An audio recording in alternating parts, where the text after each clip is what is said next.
Hello everyone, Adam here.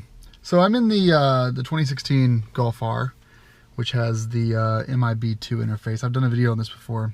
One thing I didn't touch on very much is the amount of inputs and the ability. I mean, if you love music, if you love spoken audiobooks, books on tape, whatever, it's really interesting how much there is going on here. So I thought I would go over a couple of the inputs for the MIB II interface and just how much power there is to pretty much, for a Volkswagen, which tends to be a general, basic German car. It's pretty amazing. This comes in all the 2016 VWs.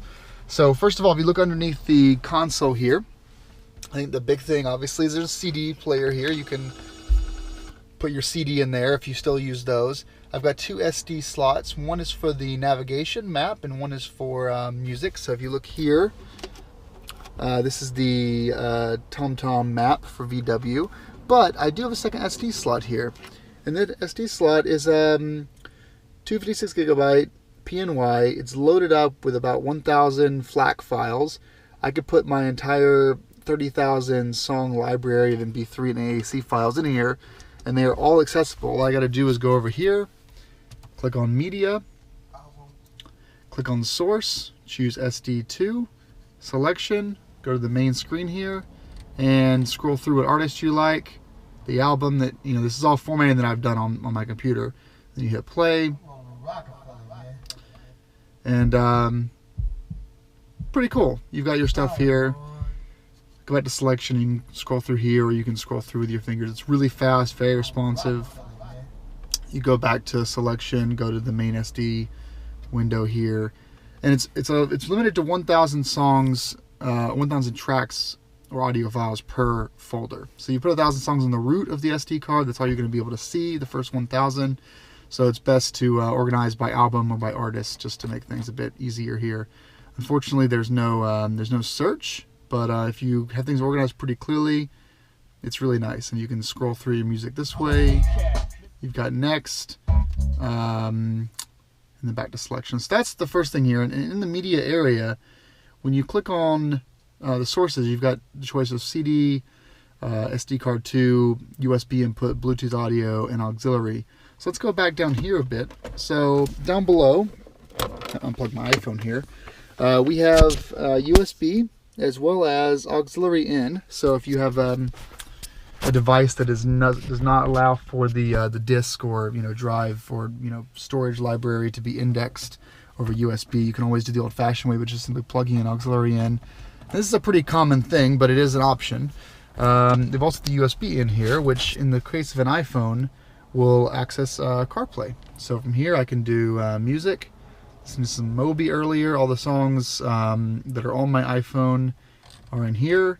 You can also go to playlist. Anything you create in iTunes is in here, including support for folders, which is nice. So compilations. And then of course I've got stuff down here that's not in a folder. Then you've got radio, and you can't create a new radio station here, but you can go by and play stuff that you've played in the past. Go to more and you can choose albums, genres, compilations, or composers. Also in the CarPlay interface, you have access to the podcast application and the audiobooks application. Both of these are published by Apple. You have to go to their respective stores on your phone or your iTunes to purchase or subscribe to content. Finally, I've got Audible here, which is an Amazon product. I've got Overcast, which is another podcast player that's not native to, not an Apple product. It's done by someone else. And finally, Spotify, which I'm on a free plan, but sometimes I like to use Spotify to listen to radio stations. So you can use this, and right now I'm on Wi-Fi, so I'm not very close to the center. So CarPlay is offering me the ability to play my own music, to stream Spotify music, to play audiobooks and podcast. So back to media, back to source. So we've covered auxiliary, we've covered USB in, which in this case will be CarPlay, but if you have a USB like iPod, for example, it'll show it in this interface. Two SD card slots, audio via Bluetooth, which if you weren't using CarPlay, you would scroll up here and you click this button and you would pick the Bluetooth source if it was that way. And then I don't have Bluetooth configured with my iPhone because CarPlay takes care of that, and I don't I want to be charging while I'm driving anyway. Finally, if you go to band, we have satellite radio, we have AM and FM. So that's kind of the overview of every infotainment audio input you have in this car. If you were not an iPhone user, you can still also hook in mirror link devices and Android Auto devices. So there's that as well. So I mean, I know this is a long video, but I'm just really amazed that for a car, for any 26 Volkswagen that has this setup, I believe, which is all of them, you have tons of options for how you get your content, from ST slot to CD to auxiliary to USB to Bluetooth to Sirius, AM, FM, and the Android Auto and Apple CarPlay. So it's just really amazing. So this has been a quick overview of those features, and thank you as always for watching my videos. Have a good day.